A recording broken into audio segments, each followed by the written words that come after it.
Hello and welcome to my Micaiah guide. In this guide I'm going to be going over the emblem ring Micaiah, her use cases, as well as other features of the emblem ring, so let's jump into it. So what does Micaiah do? Micaiah is a utility emblem ring that enables staff use, and one of the things she can allow is enabling any unit, regardless of class, to be able to use staves up to level A if you hit bond level 20. So you have to do her paralog in order to get it to up to A, otherwise it's C, and there is an in-between, so the cleric passive unlocks staff use on any unit, which could be nice. Micaiah also allows you to heal yourself when healing other allies, grants you immunity to silence, and when engaged, increases the range of your staff use, so you can actually use staves further out, and also can be used to heal all of your allies on the map, and the unit using it gets put at 1 HP. Another thing that Micaiah can do when engaged is increase the range of the effect itself. So for example, if I obstruct while engaged, it creates a plus shape. Whereas when I obstruct normally, it's just a single tile. So you get a plus shape, so this allows you to warp, to rewarp. So for example, if I engage and use rewarp, I'm going to pull all these units with me. And this is a standard thing for dive strats, for warp skips. Micaiah is essentially your LTC enabler. Micaiah's stat increases are to magic, res, and luck. So she is really good on mages just to improve their damage a little bit, as well as increase their res. So you can see here that Hortensia has already really high res, but even more so with Micaiah. This is a good emblem ring for her because she tends to deal low damage and she's fast. So it kind of fixes her damage somewhat while also giving her more utility. And the main reason you really run Hortensia is utility. But before the paralog, the highest the stats get is +2 magic, +3 res, +4 luck. And then after the paralog, as your bond level increases, it maxes out at 4 magic, 5 res, and 6 luck. Micaiah's paralog, I would say, is easy to moderately difficult depending on your team comp.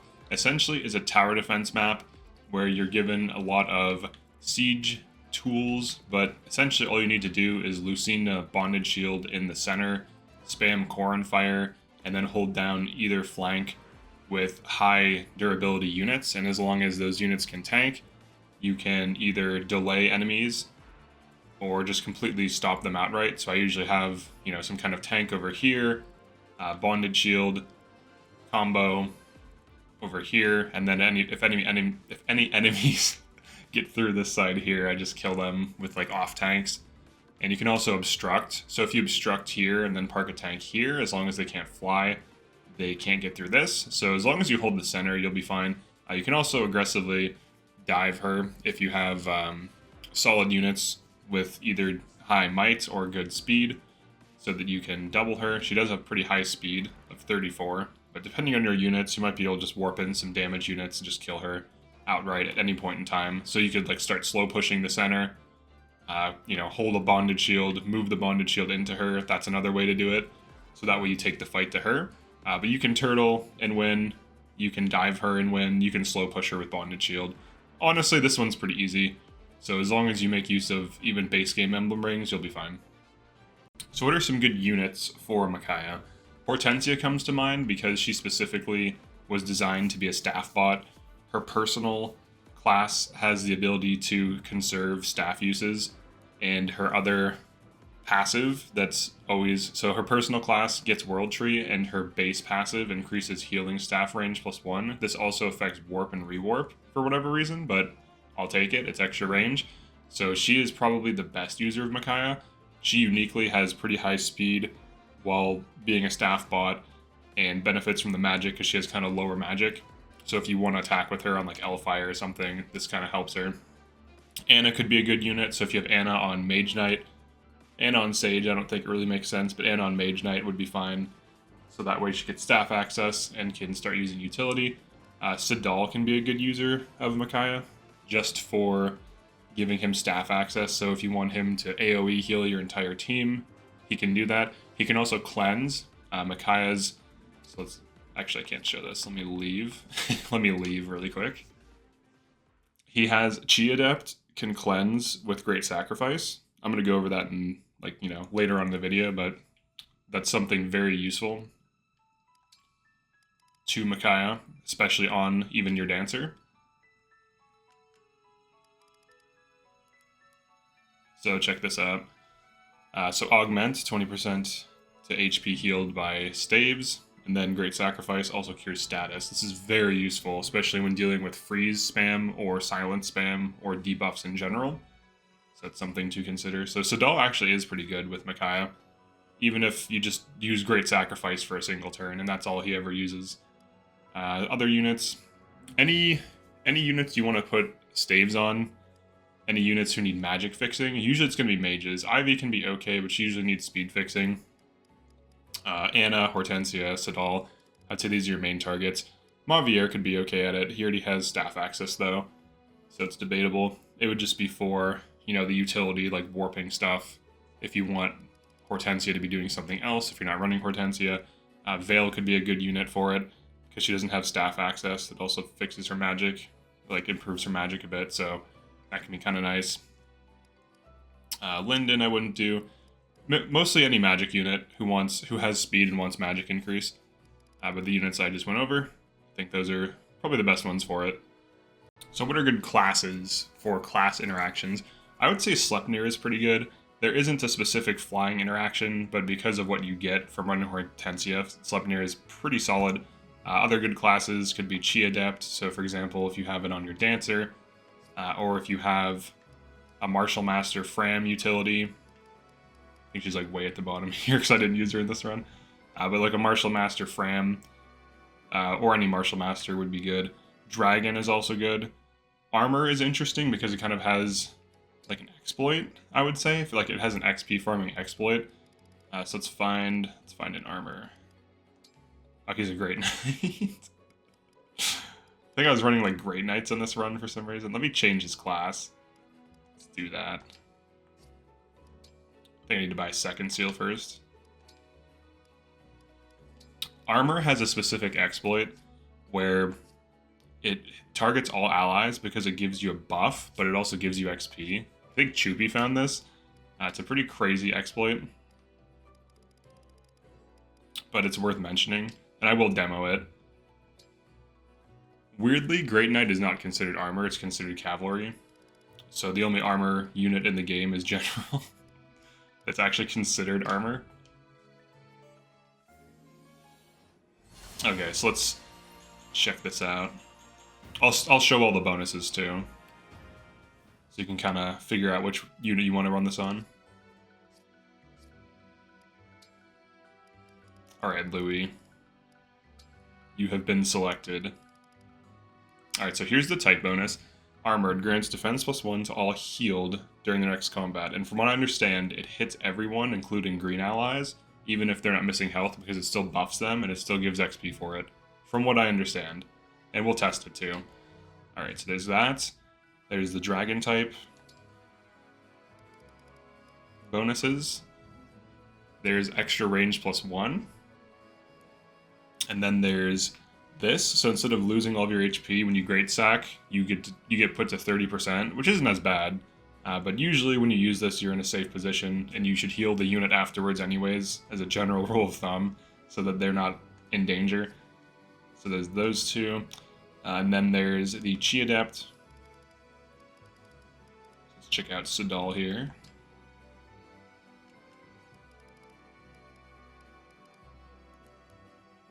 So he gets extra healing when he heals, and he also cures statuses. So pretty good utility on Chi Adept. So Chi Adept, Dragon, Armor, these are the only ones that benefit specifically. And Dragon, I don't think is a good use of Micaiah. I think Dragon's better on things that enable it, that make it more worthwhile. It's not bad though, but I would say Chi Adept or Hortensia are your best bet. And then Armor for XP farming if you want to. Here is the Great Sack test. Let's see. Everyone's at full health. Let me see if I can still do it. Alright, I can still do it. This is on Armor. If this means survival. Alright, still buffs everyone.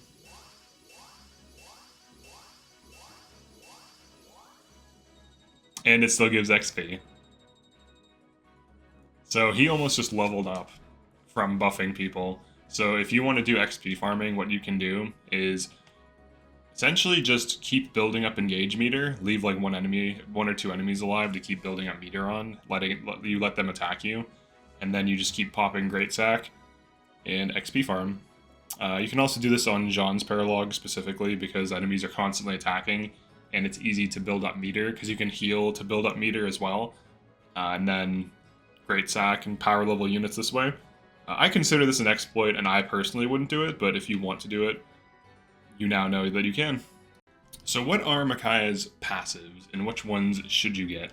So you have Resistance, Staff Mastery, Healing Light, and Silence Ward. So let's start with Resistance. So Resistance just increases your resistance. It's pretty straightforward. It caps out at res +5 for 2k SP and 19 bond level, which definitely is on the higher end. Getting your bond rank up this high is a lot of bond fragments. I would say res is generally not worth it at all. Very few units benefit from it. Staff Mastery is actually really good. Even at early ranks, you're looking at more accuracy when using offensive staves, and you're looking at more healing. So even just at Staff Mastery 2, you're hit +15 when using a staff, and also +5 healing per heal.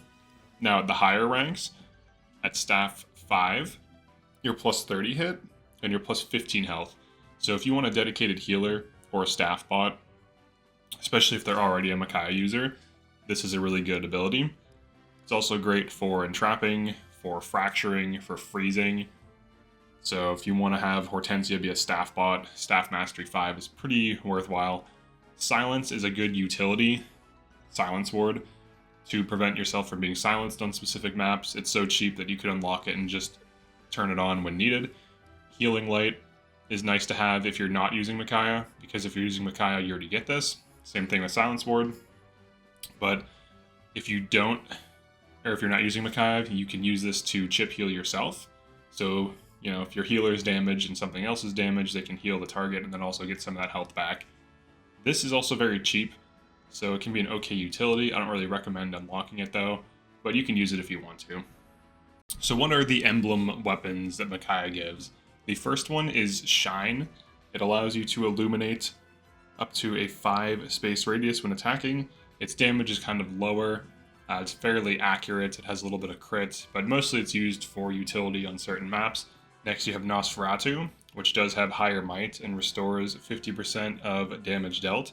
So you could theoretically Nosferatu tank on certain units, especially units with high magic and with good durability and certain builds. And then last you have Thani, which does require the Paralog to be completed in bond level 15 or higher. And this is a pretty good might tome with high hit, really low weight, and also it's effective against horses and armor. So if you hit even like an enemy paladin, you now have effective damage. If you hit an enemy wolf knight, you have effective damage. So any cavalry or armor will be affected by it, really. To wrap up this video, let's talk about the Micaiah Engraving and who should use it. So the Micaiah Engraving essentially reduces damage by 3, which is not that good, but it also reduces weight, which can be nice. But the main draw for this is the Avoid 40 and the Dodge 20. This is really good to throw on shielding arts, which you're not going to be using for attacking anyways, on any of your utility units to give them crazy dodge rates. And when combined with A-rank supports, very often these units will be unhittable or almost unhittable by enemies. So just by putting this on your Dancer's weapon, or you know, your Fram's weapon, or whoever, it could even be Jean Valjean, you can throw your enemies through a loop as they fail to hit you. It also, as far as I know, has the highest dodge rate, or the highest avoid stat increase. So it's basically a utility for avoid tanking. But I always throw it on Fram or Sidal, and it's always going on a shielding art, which you don't use to attack anyways. So if you do get hit, you have defense +5. So pretty huge, pretty useful. If you wanted to use it on other weapons, you're going to want something with high might. So maybe some kind of axe build, if you're trying to get creative here, because axes could take the hit to might as they have the highest base might, so losing 3 might on high base might weapon won't hurt it as bad. But they also need accuracy fixing, so maybe a lance, potentially. Let's see what happens if I throw it on this. I don't think it'd be very good. It would be okay. 14 damage. Or I'm sorry, reduces damage by 4. Or no. I'm losing a damage engraving here. It does reduce damage by 3. Alright, so that's it for this one. Definitely like and subscribe if you enjoy these or find these useful. And I'll see you next one.